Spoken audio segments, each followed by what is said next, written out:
Hi, I'm Purple.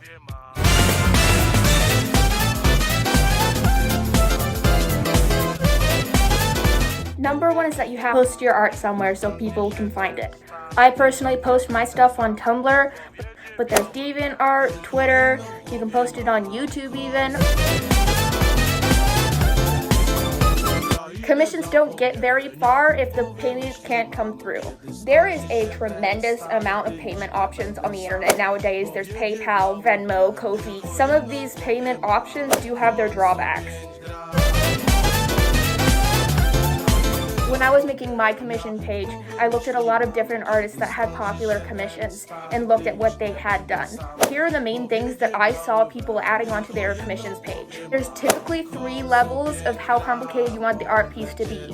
1 being line art, 2 being flat color, and 3 being full render. You want to draw an example of levels 1, 2, and 3.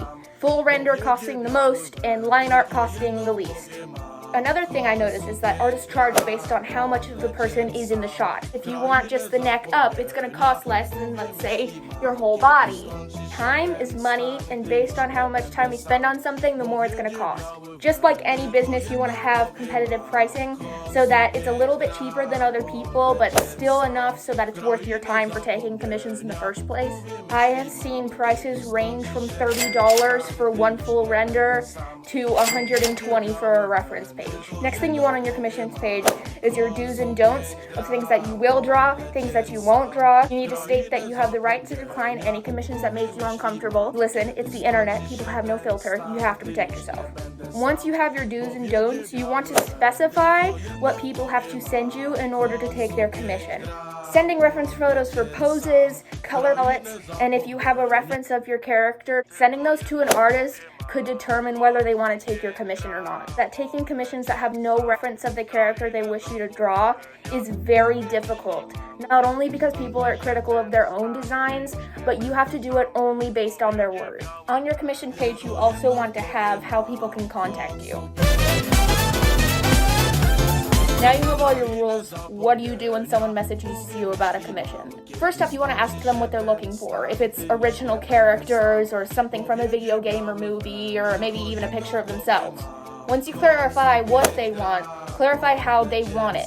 I always send a watermarked sketch to the commissioner to see if there's anything they want changed before I go ahead and finish the piece. So I know that the watermarks are really obnoxious, but you have to put them over multiple parts of the drawing to make sure that they're not going to steal it. The next part is the hardest part, and it's the part where you actually have to draw the commission.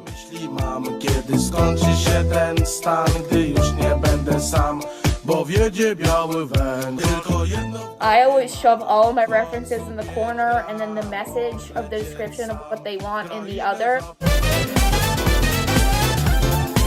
You need to let them know how much it's going to cost before you start drawing so that they can decide if they want to back out or not based on your prices.